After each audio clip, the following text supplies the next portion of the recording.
Mount Everest की चोटी पर वे नहीं चढ़ते जिनके कदमों में जान होती है, क्योंकि पंखों से नहीं बल्कि हौसलों से उड़ान होती है। किस्मत मौका देती है तो हिम्मत चौंका देती है। आज इसी प्रसंग पर आधारित मेरा मोटिवेशनल वीडियो, जिसमें एक ऐसी लड़की के बारे में हम चर्चा करेंगे जिसको ट्रेन से यात्रा के दरमियान उस ट्रेन के लुटेरों ने चलती ट्रेन से बाहर फेंक दिया और बगल की पटरी से गुजर रही ट्रेन से टकराकर वह नीचे गिर पड़ी। उसके पैर जख्मी हो चुके थे। 7 घंटों तक वह रेल के पटरी पर बदहवास पड़ी रही। चूहों ने उसके पैर को काटना शुरू कर दिया था। उसकी जान बचाने हेतु उसके बाएं पैर को काटना पड़ा और एक समय ऐसा आया कि वह विश्व की सर्वोच्च चोटी माउंट एवरेस्ट पर फतह कर गई और भारत के चौथे सर्वोच्च सम्मान पद्म से नवाजा गया। इस लड़की की जिंदगी एक साहस भरी किताब है और उसके बारे में हम जानेंगे। आप मेरे साथ बने रहिए।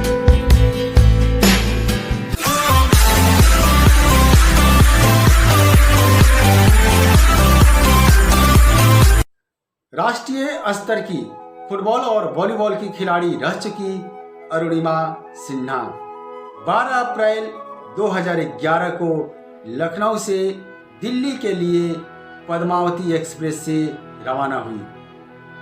वह उस एक्सप्रेस के सामान्य कोच में यात्रा कर रही थी।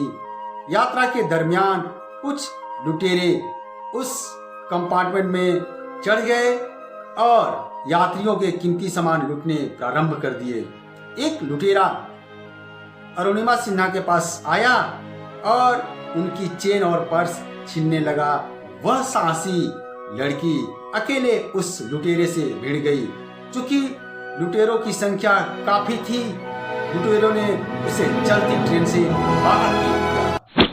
बगल में गुजर रही एक ट्रेन से टकराकर वह नीचे गिर पड़ी और बिल्कुल मरणासन अवस्था में पहुंच गई। उसके पैर पूरी तरह से जख्मी हो चुके थे। चूहों ने रात भर उसके पैर को काटा, लेकिन उसके अंदर उतनी साहस नहीं थी कि उन चूहों को भगा सके। सुबह होने पर जब ग्रामीणों ने उस लड़की को देखा तो बरेली के एक अस्पताल में एडमिट कराया। उस लड़की की जान बचाने हेतु उसके बाएं पैर को काट के अलग कर दिया गया। उसका दायां पैर भी बहुत जख्मी हो चुका था। बरेली के उस अस्पताल से उसे लखनऊ के मेडिकल कॉलेज ले जाया गया और वहां से भारतीय आयुर्वेद संस्थान शिफ्ट कराया गया।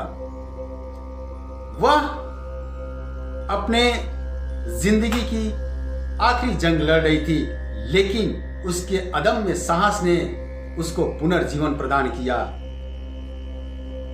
जब अस्पताल से मरीज घर के लिए जाते हैं तो आराम करते हैं, लेकिन उस लड़की ने यह सोच रखा था कि वह विश्व के सबसे ऊंची चोटी माउंट एवरेस्ट को फतह करेगी और आराम की जगह पर वह जख्मी पैर लिए ये कल्पना कर रही थी कि कब वह बचेंद्री पाल से मिले।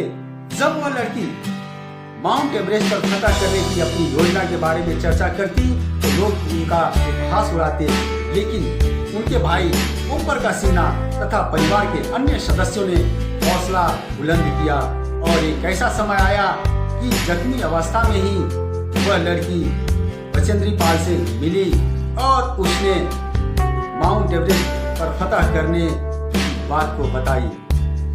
बचेंद्री पाल ने उनका हौसला बुलंद किया और बोला, तुम्हारा इरादा तो उस माउंट एवरेस्ट की चोटी से भी ऊंचा है। अरुणिमा सिन्हा ने बचेंद्री पाल से पर्वतारोहण के गुण सीखे। शुरुआत में उन्हें बहुत सारी कठिनाइयों का सामना करना पड़ा और सामान्य तौर से 15 मिनट में लोग जितनी ऊंचाई चढ़ लेते हैं, उस ऊंचाई तक पहुंचने में अरुणिमा सिन्हा को 2 घंटे लगते थे। लेकिन उनका हौसला और उनका इरादा उस माउंट एवरेस्ट की चोटी से भी ऊंचा था। और 21 मई 2013 को सुबह 10:55 पर वह शुभ घड़ी आ गई जब अरुणिमा सिन्हा ने विश्व की सबसे ऊंची चोटी माउंट एवरेस्ट पर फतह कर लिया और भारत के तिरंगे को लहराया।